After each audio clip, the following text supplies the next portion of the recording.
Admiral Jake Morrison stood in the center of the Great Hall. The room was huge, with walls that seemed to stretch forever upward. Light came from crystals that hung from the ceiling, casting strange shadows on the smooth floor. This was the Galactic Council Station, the most important place in the galaxy. It orbited 2 bright suns in the Nexus system, and leaders from 12 different alien species came here to make decisions that affected trillions of lives. Jake had been to this place many times before, but today felt different. Today he was here to hear the Council's final answer to humanity's request. For 30 years, humans had served as the galaxy's peacekeepers. Their ships patrolled the dangerous outer rim territories where other species were too scared or too greedy to go. Human soldiers had died protecting alien worlds. Human engineers had built stations that kept trade routes safe. Human diplomats had prevented wars between species that had hated each other for thousands of years. The council members sat in a circle around Jake. Each one looked completely different from the others. The Zephyrians looked like living crystals, their bodies reflecting light in rainbow patterns. They were beautiful, but Jake had learned not to trust their beauty. The Saurians were huge reptiles with scales that changed color when they were angry. Their leader, Council Speaker Thexmola, was the biggest of them all. The Nereidans looked like they belonged in Earth's oceans, with smooth skin and gills that opened and closed as they breathed. The insectoid Vex moved in perfect coordination, their hive minds thinking as one. Dr. Lisa Campbell stood beside Jake. She was a scientist who had spent years studying these alien species. She had learned their languages, understood their cultures, and tried to build bridges between humans and aliens. But in recent years, she had watched those bridges burn. The aliens had started treating humans like servants instead of partners. The Council has made its decision, Thexmola announced. His voice was deep and rumbling like distant thunder. The human request for expanded representation is denied. Jake felt his jaw tighten, but he kept his face calm. This was what he had expected. But it still hurt to hear it said out loud. Humans made up the largest military force in the galaxy. They had more ships, more soldiers, and more firepower than any other species. Yet they had only 1 vote on the council, the same as species that barely had any military at all. The vote was 11-1, Thexmola continued. Only the human representative voted in favor of the proposal. Behind the council members, Jake could see other aliens watching. Some were diplomats, others were reporters, and a few were just curious observers. Many of them were smiling. They enjoyed seeing humans put in their place. A Zephyrian named Veltar spoke next. His crystal body flashed with bright colors as he talked. Humans are excellent at following orders. They are strong and brave, but they lack the wisdom to make important decisions. It is better for everyone if they continue to serve in their current role. Jake's hands clenched into fists, but he kept them at his sides. Lisa placed a gentle hand on his arm, reminding him to stay calm. A Nereidan counselor named Aquilin added her voice. Humans are too emotional. They let their feelings control their actions. This makes them unsuitable for leadership positions. They are much better suited for military service. The Vex representative, speaking for all the hive minds at once, said, Humans serve the galaxy well when they follow instructions. Giving them more power would only create problems. Jake had heard these arguments before. The aliens saw humans as useful tools, nothing more. They were happy to let humans fight and die for them, but they did not want to treat humans as equals. Thexmola rose from his seat.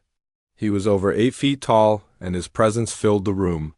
The council recognizes the valuable service that humans provide. However, we believe that humans serve best when they serve silently. This arrangement has worked well for 3 decades. We see no reason to change it now. The words hit Jake like a physical blow. Serve silently. That was what they really thought of humanity. They wanted human blood and human sacrifice, but they did not want to hear human voices. Jake stepped forward. His voice was quiet, but it carried clearly through the great hall. I see. You want us to fight your battles, protect your worlds, and die for your causes. But you do not want us to have a say in the decisions that affect our people. That is correct, Vexmala said without shame. This system has brought peace and prosperity to the galaxy. Humans should be proud of their contribution. And if we refuse? Jake asked. The Saurian leader's scales shifted to a deeper red color. Then the galaxy will find other ways to maintain order. There are always species willing to serve the greater good. Lisa stepped forward. Admiral Morrison, may I address the council? Jake nodded. Lisa had been studying these aliens for years. If anyone could make them understand, it was her.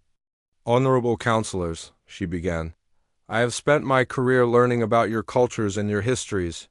I have seen the beauty of Zephyrian crystal cities and the wonders of Neridan underwater kingdoms. I have studied the perfect coordination of Vex hive minds and the ancient wisdom of Saurian dynasties.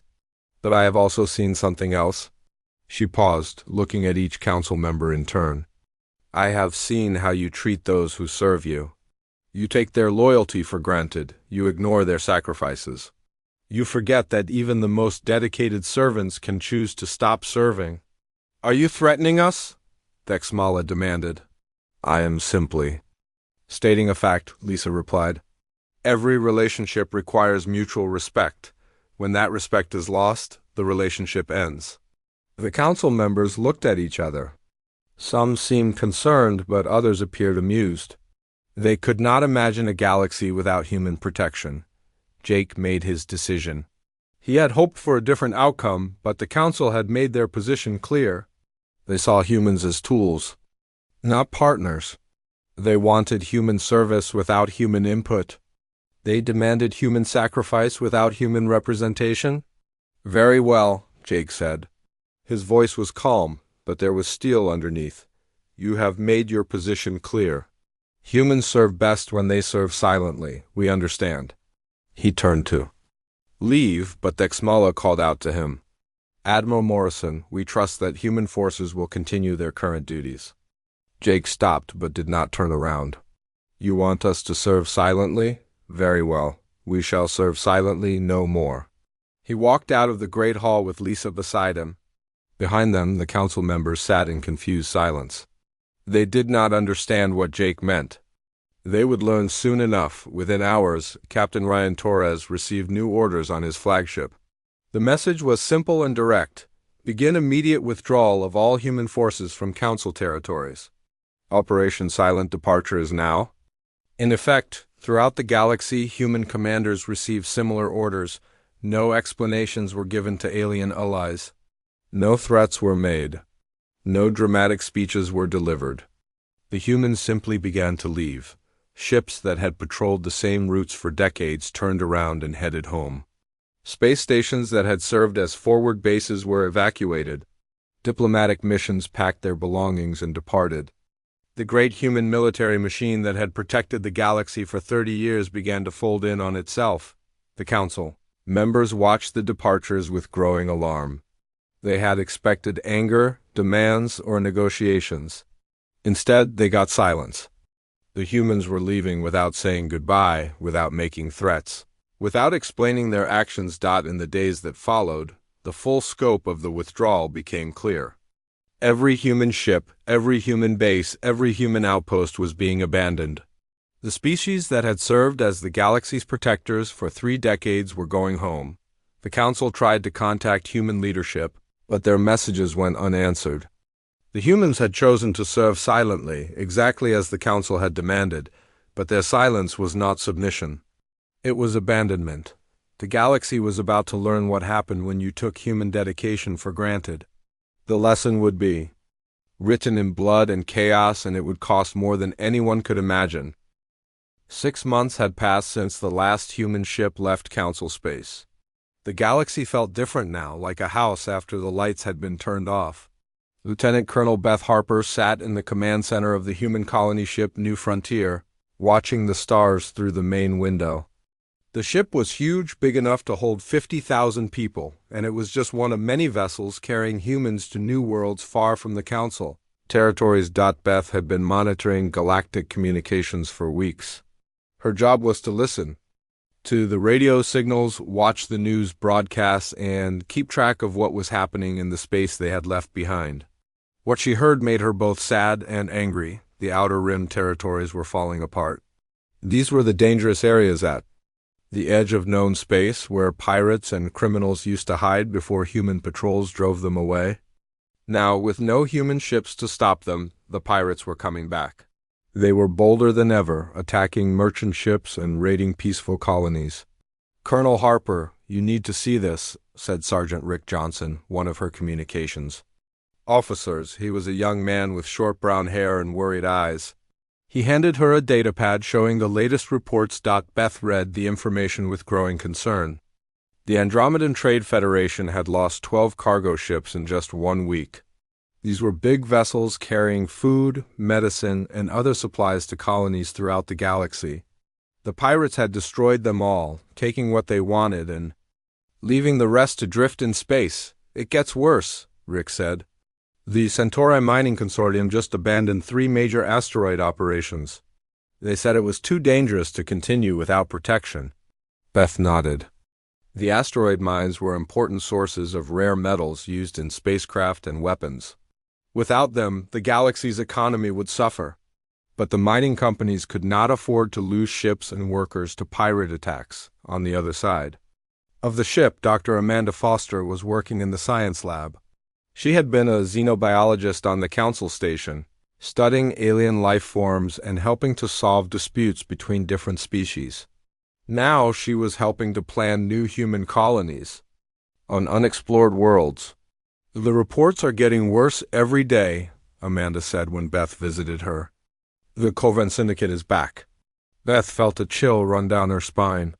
The Corvan Syndicate was a criminal organization that had once controlled large parts of the galaxy. They dealt in stolen goods, illegal weapons, and slave trading. Human forces had spent 20 years hunting them down and destroying their operations. Now, with the humans gone, they were rebuilding. "How bad is it?"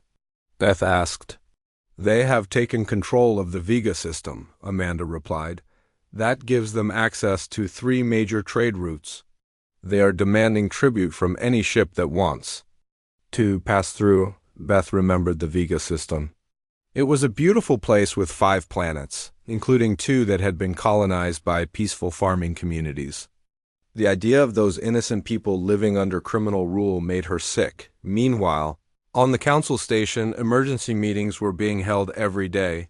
The great hall where Admiral Morrison had once stood was now filled with panicked voices and angry arguments. The council members who had once been so confident were now facing a crisis they could not handle. Council Speaker Thexmala called for order, but his voice lacked the authority it had once possessed. The huge saurian scales had turned a dull gray color, a sign of stress in his species. Around him, the other council members argued about what to do. "We must contact the humans immediately," said Veltar. The Zephyrian, whose crystal body was flickering with nervous energy. "They cannot simply abandon their responsibilities." "They have no responsibilities to us," replied Aquilin the Nereidan. "Counselor." Her gills were fluttering rapidly, another sign of distress. "We made it clear that we did not want their input, only their service." The Vex representative spoke for all the hive minds. "The humans have chosen to interpret our words in an unexpected way. This outcome was not anticipated." Thexmala tried to maintain control of the meeting. "We must find a solution. The Outer Rim territories are in chaos, trade routes are being disrupted. Our member worlds are demanding protection." But what protection could the Council offer? The Zephyrians had beautiful crystal ships, but they were fragile and broke easily in combat. The Saurians had powerful warships, but they were slow and expensive to build. The Nereidans were excellent at underwater warfare, but their technology did not work well in space.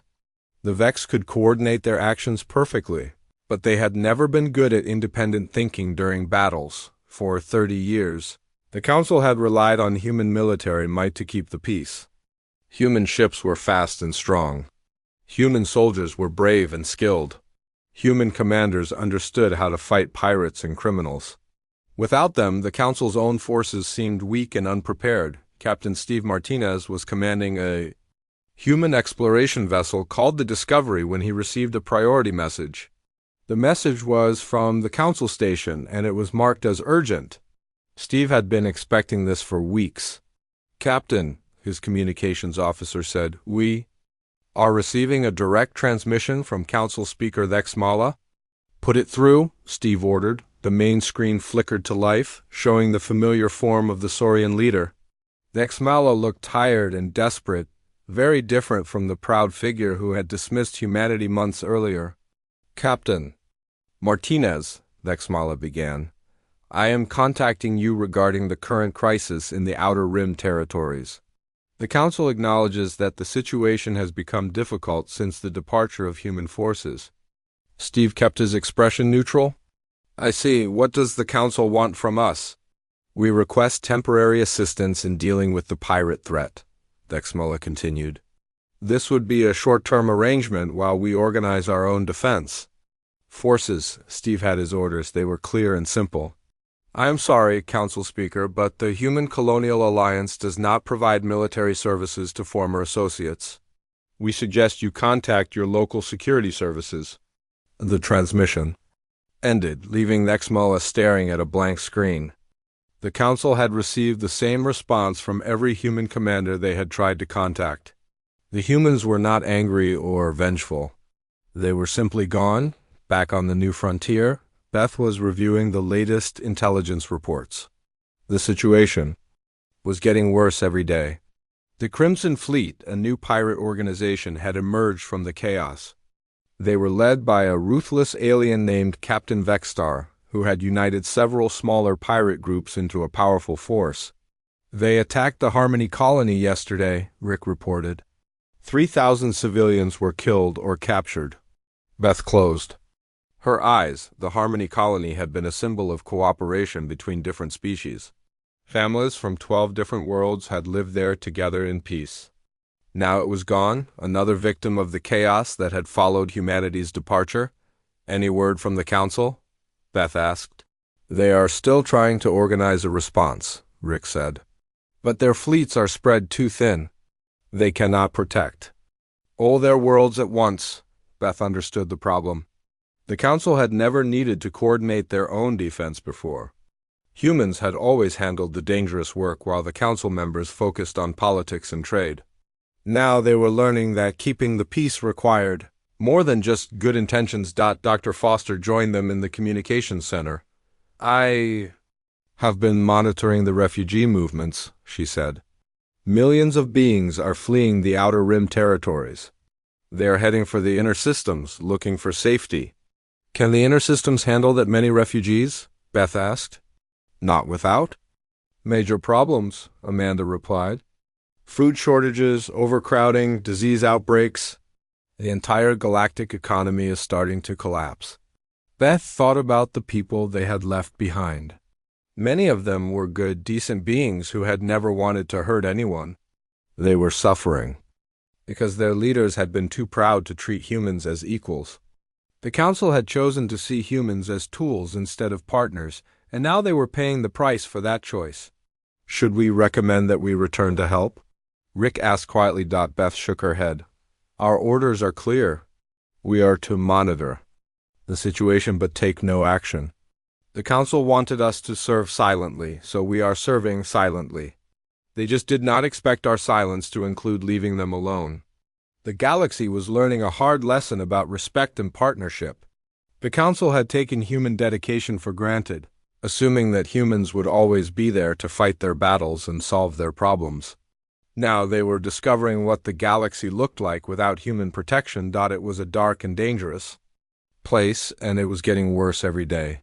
The humans had departed in silence, but their absence was speaking louder than words ever could. 1 year had passed since the humans left, and the galaxy was burning. Captain Amy Sullivan stood on the bridge of the human exploration vessel Endeavour, watching the stars through the main window. Her ship was far from the chaos, exploring new worlds in a distant part of space. But even here, she could not escape the reports of what was happening in the territories they had abandoned. The Outer Rim war had begun 3 months ago. It started when several pirate groups joined together to form something called the Crimson Armada. Their leader was a scarred alien named Warlord Vexstar, who had once been a slave in the Corvan Syndicate mines. He had escaped, gathered other criminals around him, and now commanded over 300 ships. "Captain, we are receiving a distress signal," said her communications officer, Lieutenant Paul Davis. He was a quiet man with gray hair who had served on exploration ships for 20 years. "It is coming from the Kepler 442 system." Amy knew that system. It contained a world called Harvest Prime, where a peaceful species called the Floranians lived. The Floranians were plant-like beings who grew food for much of the galaxy. They had never hurt anyone and had no weapons to defend themselves. "Put the signal through," Amy ordered. The main screen showed a Floranian named Bloomtel. His green skin was pale with fear, and his leaf-like hair was wilted. Behind him, Amy could see smoke rising from burning buildings. "Please, anyone who can hear this," Bloomtel said in his soft voice. "The Crimson Armada has surrounded our world. They demand tribute of 1 million tons of grain every month. If we give them what they want, our people will starve. If we refuse, they will destroy our cities." Amy felt sick. The Floranians were gentle farmers who had never known war.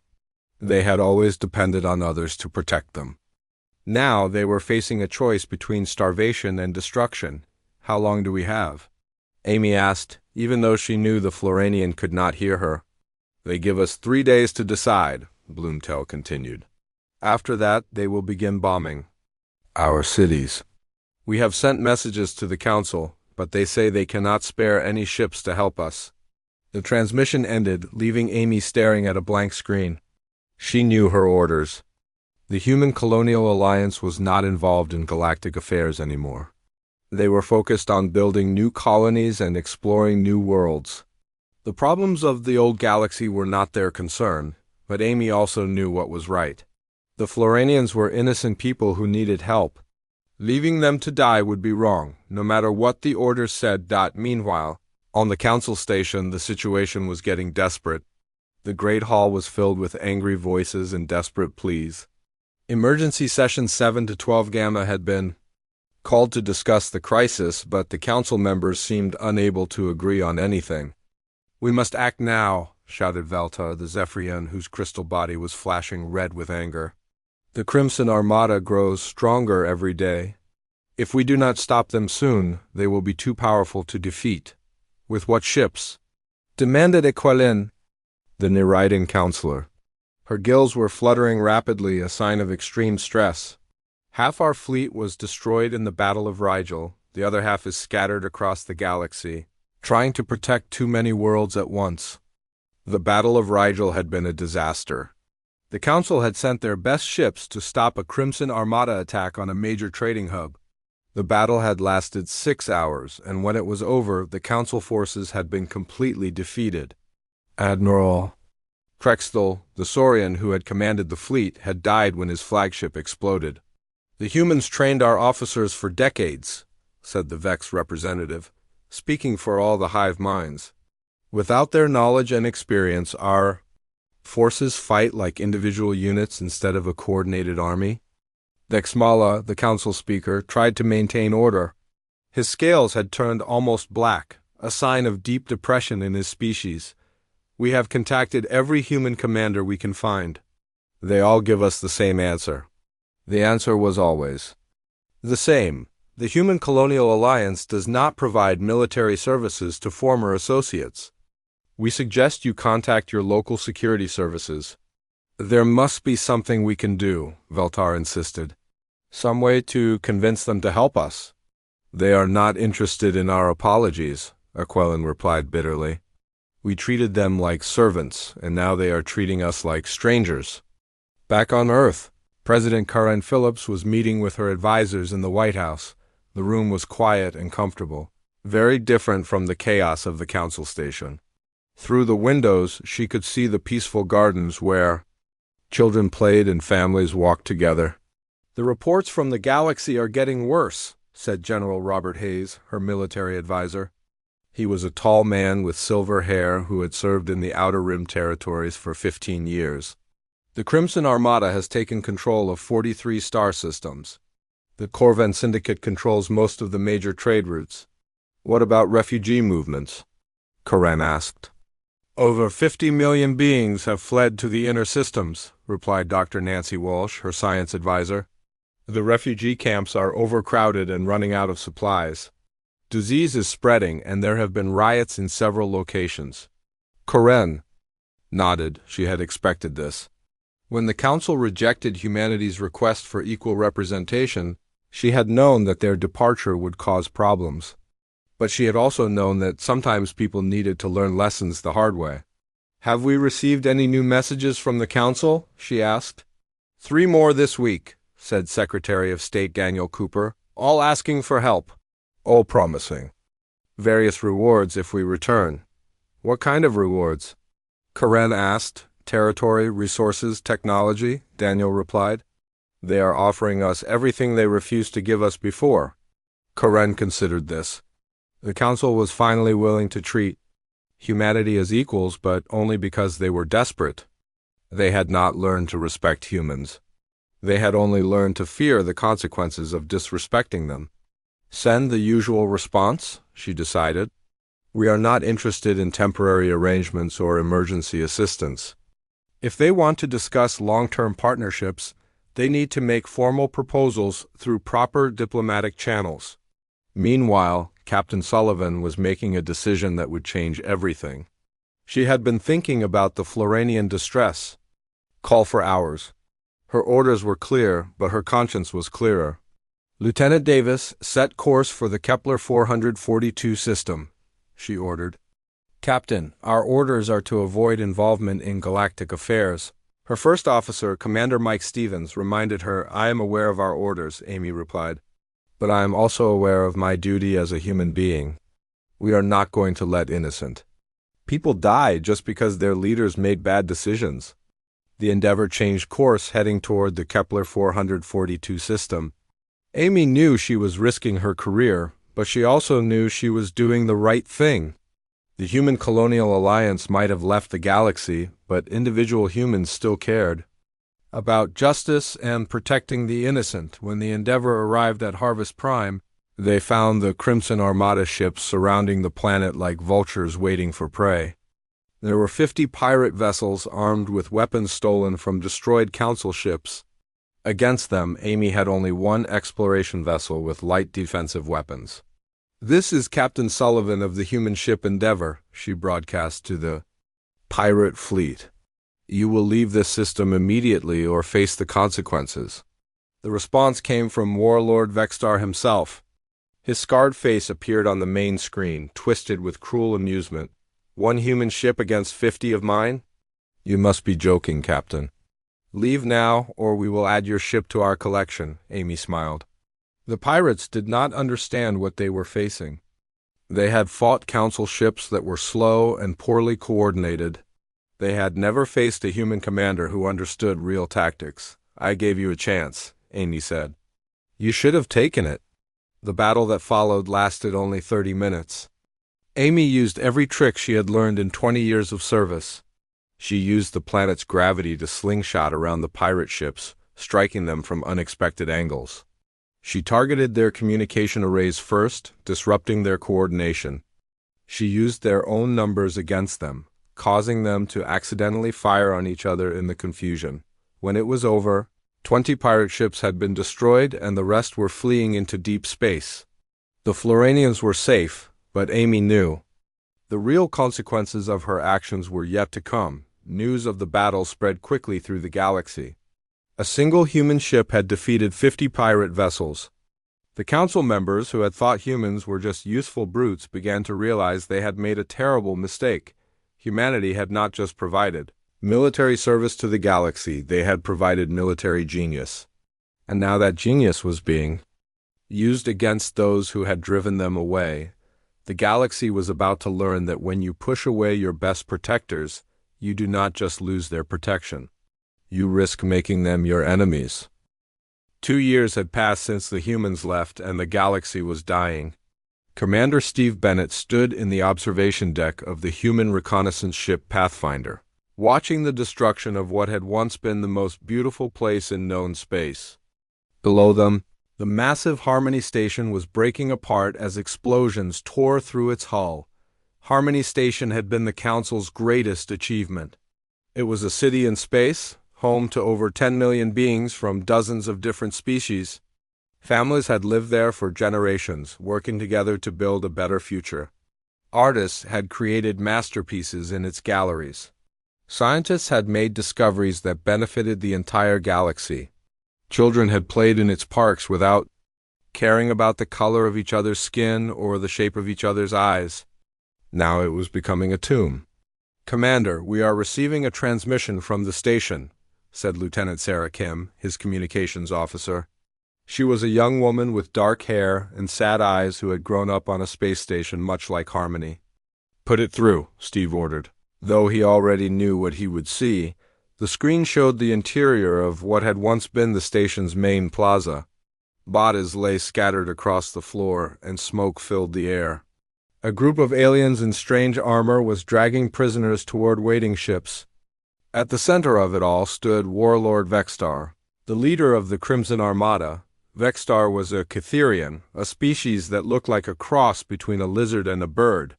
His scales were black with red markings, and his eyes glowed with cruel intelligence. Scars covered his face and arms, souvenirs from his time as a slave in the Corvan Syndicate mines. "Citizens of the galaxy," Vextar announced, his voice carrying across the emergency broadcasts. "Today marks the beginning of the Age of Chains. For too long you have lived in peace while others suffered. For too long you have enjoyed freedom while others were enslaved. That time is over." Behind him, his soldiers were executing council members who had been captured during the battle. Steve recognized some of them. Commander Zita Allen from the Narration Defense Force, General Vecnomur from the Saurian Guard. These were good people who had tried to protect innocent lives. "The old order is dead," Vextar continued. "The council that claimed to represent you has abandoned you. The humans who once protected you have fled like cowards. Only the strong will survive in the new galaxy, and I am the strongest of all." The transmission ended, leaving Steve staring at a blank screen. He had been ordered to observe and report, nothing more. The Human Colonial Alliance was not involved in galactic affairs anymore. They were focused on building new colonies far from the chaos they had left behind, but watching innocent people die was harder than any battle Steve had ever fought. On the council station, the few remaining council members were meeting in an emergency bunker deep beneath the surface. The great hall where they had once made decisions affecting trillions of lives was now a smoking ruin. The Crimson Armada had bombed it 3 days ago, just to send a message. Only 6 of the original 12 council species were still represented. The others had either been conquered by the Crimson Armada or had withdrawn from the council to focus on defending their own worlds. The survivors sat around a small table, their faces filled with despair. "We have to face the truth," said Veltar, the Zephyrian whose crystal body was now cracked and dim. "We cannot win this war. Our fleets are destroyed, our worlds are under attack, and our people are losing hope." "The humans are our only chance," added Aquelin, the Narration counselor. Her gills were barely moving, a sign that she was close to death from stress and exhaustion. "We have to convince them to help us." "How?" demanded Krextal, the new Saurian representative. His predecessor had died in the Battle of Rigel, and he was young and inexperienced. "We have sent them hundreds of messages. They all get the same response." The response was always the same. "The Human Colonial Alliance does not provide military services to former associates. We suggest you contact your local security services." "We have to offer them something they want," said the Vex representative. "Something valuable enough to make them return." "What could we possibly offer them that they do not already have?" Veltar asked bitterly. "They have new worlds to colonize, new resources to exploit, and new technologies to develop. We have nothing but refugees and ruins." Vexmala, the council speaker, had been quiet throughout the meeting. His scales had turned completely white, a sign of extreme old age and stress. When he finally spoke, his voice was barely a whisper. "We have to surrender," he said. "Not to the Crimson Armada, but to the humans. We have to accept that we were wrong, that we need them more than they need us." "You mean give them control of the council?" Aquilin asked. "I mean give them control of everything," Dexmala replied. "The council, the military, the trade routes, the colonies, everything. It is the only way to save what is left of our civilization." The other council members looked at each other in horror. They had spent their entire lives believing that they were the rulers of the galaxy. The idea of serving under human authority was almost impossible to accept. "There has to be another way," Krextal insisted. "Some other species that could help us." "Who?" Dexmala asked. "The Andromedans. They are too far away and too weak." "The Centaurians? They are focused on their mining operations."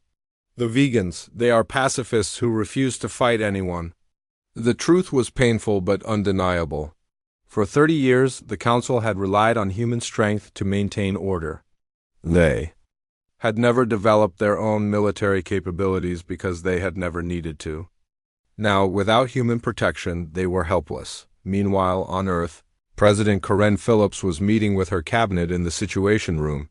The walls were covered with screens showing the latest reports from the galaxy. The news was uniformly bad. "The Crimson Armada has taken control of 67 star systems," reported General Hayes.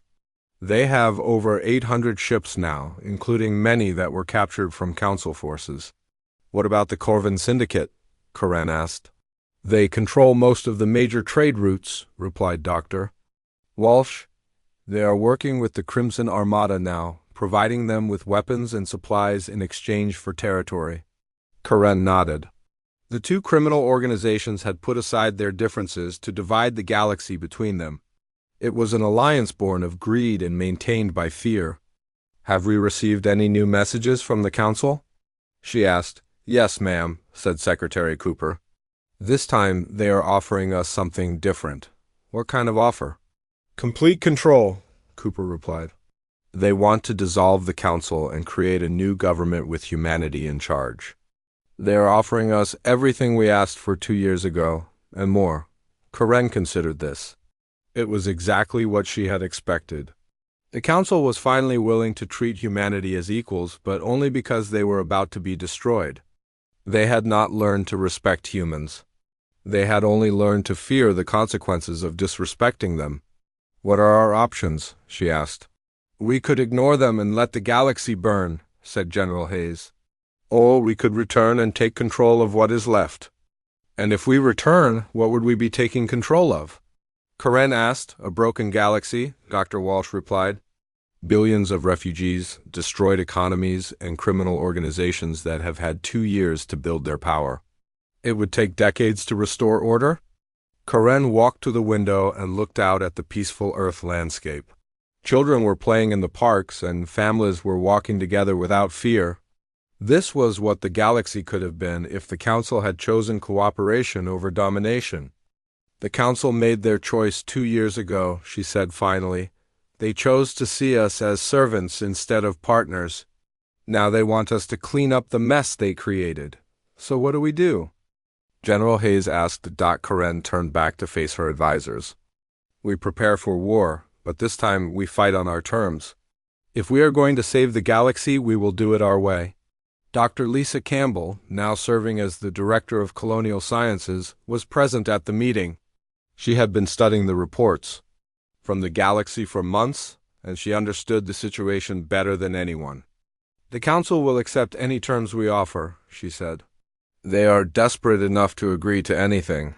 "Then we should be very careful about what we ask for," Karen replied. "Because once we go back, there will be no turning back.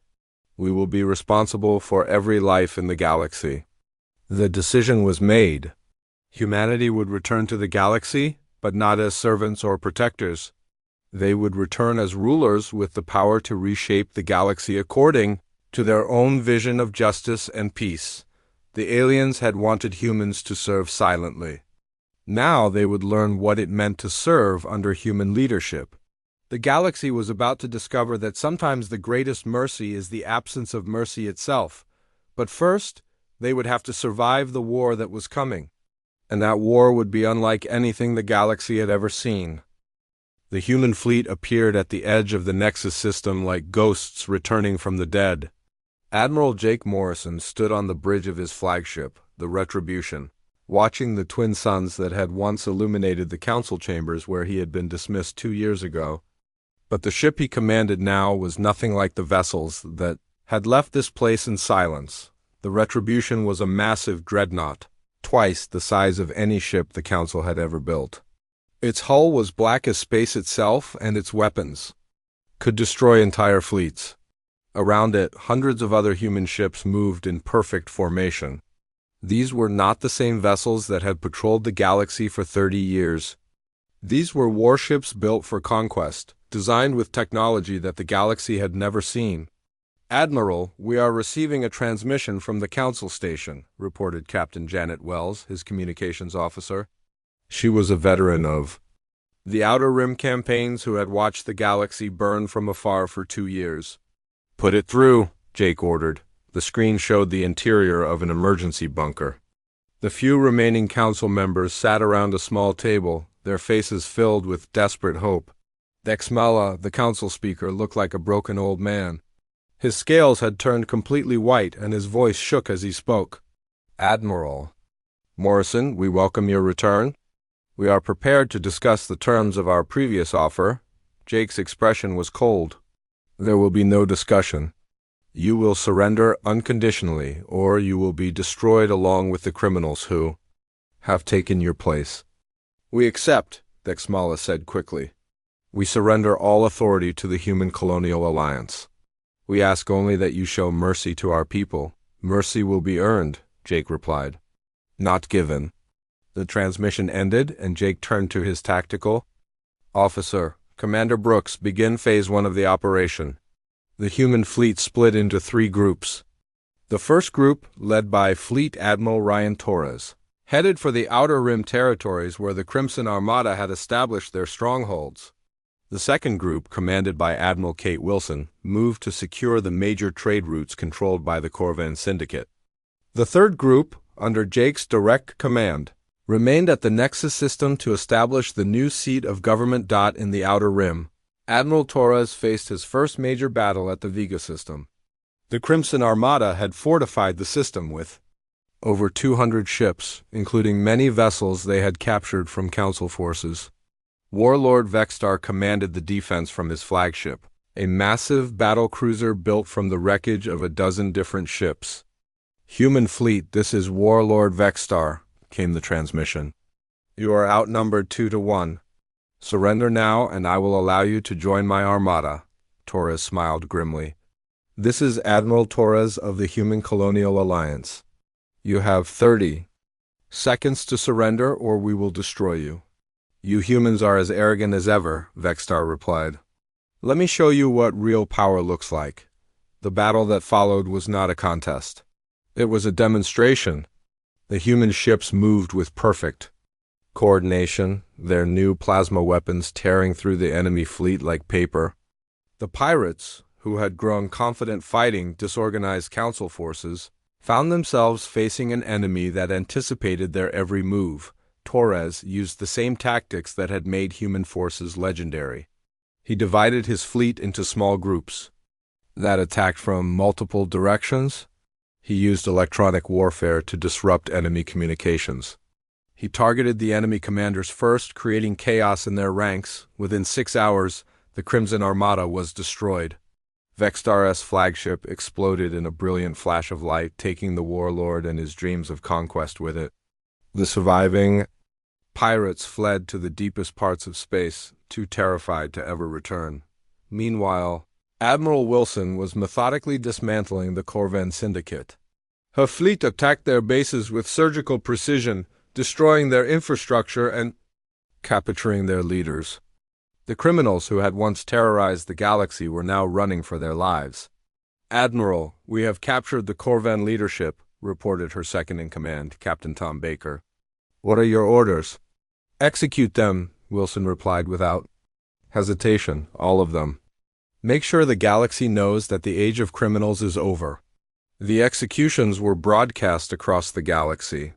The message was clear: the humans had returned, and they would not tolerate the chaos that had consumed the galaxy for 2 years. Back at the Nexus system, Jake was overseeing the establishment of the new government. The council station was being rebuilt, but this time it would serve human purposes.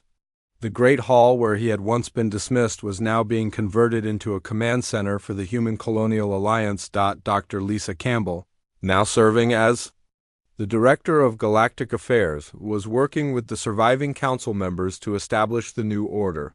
The aliens who had once looked down on humans now served as advisors and administrators under human authority.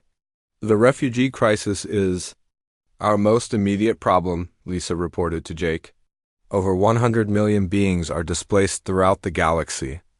They need food, shelter, and medical care. What do we have available? Jake asked. The human colony ships can provide temporary housing, Lisa replied. And our medical technology is far superior to anything the galaxy has seen before. We can handle the crisis, but it will take time. Jake nodded. The humans had not returned to the galaxy just to restore the old order. They had returned to create something better. The galaxy would be rebuilt, but it would be built according to human values of justice, equality, and protection of the innocent. On Earth, President Karen Phillips was preparing for her new role as Supreme Chancellor of the Terran hegemony. The title had been created to reflect humanity's new position as the dominant power in the galaxy. She would no longer be just the leader of humanity, but the leader of all intelligent life in known space. The transformation is proceeding ahead of schedule, reported General Hayes. Our forces have secured all major star systems. The criminal organizations have been eliminated or scattered. The remaining council species have accepted our authority. What about resistance? Karen asked. Minimal, Hayes replied. Most beings are grateful for the return of peace and order. They remember what life was like under human protection, and they prefer it to the chaos of the last 2 years. Karen walked to the window of her office and looked out at the peaceful Earth landscape. Soon every world in the galaxy would be this peaceful. Children would play in parks without fear. Families would walk together without worrying about pirates or criminals. A galaxy would finally know true peace, but that peace would come at a price. The aliens who had once ruled the galaxy would now serve under human authority. The species that had dismissed humans as useful brutes would now follow human orders. The council that had demanded humans serve silently would now serve silently themselves. Schedule a galaxy-wide broadcast, Karen ordered. It's time to announce the new order. The broadcast reached every world in the galaxy. Karen's face appeared on millions of screens, her voice carrying a message of hope and warning. People of the galaxy, she began, the age of chaos is over. The Human Colonial Alliance has restored order to the galaxy, and we will maintain that order. Those who seek peace will find it under our protection. Those who seek to harm others will face our justice. She paused, looking directly into the camera. You once told us that we served best when we served silently. You were wrong. We serve best when we serve with wisdom, strength, and justice.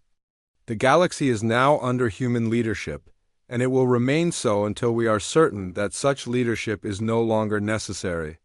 The broadcast ended, leaving the galaxy to contemplate its new reality. The humans had returned, but they had not returned as servants. They had returned as rulers with the power to reshape the galaxy according to their own vision. In the years that followed, the galaxy would prosper under human leadership. Trade would flourish under human protection. Science would advance under human guidance. Art and culture would bloom under human encouragement. But the cost of the Council's hubris would never be forgotten. The humans had departed in silence, leaving the galaxy to learn the value of their service. Now they had returned in thunder, teaching the galaxy the price of taking that service for granted. The lesson would echo through the stars for generations to come. Respect cannot be taken. It must be earned, and those who fail to earn it may find themselves serving those they once dismissed. The age of human silence was over. The age of human rule had begun.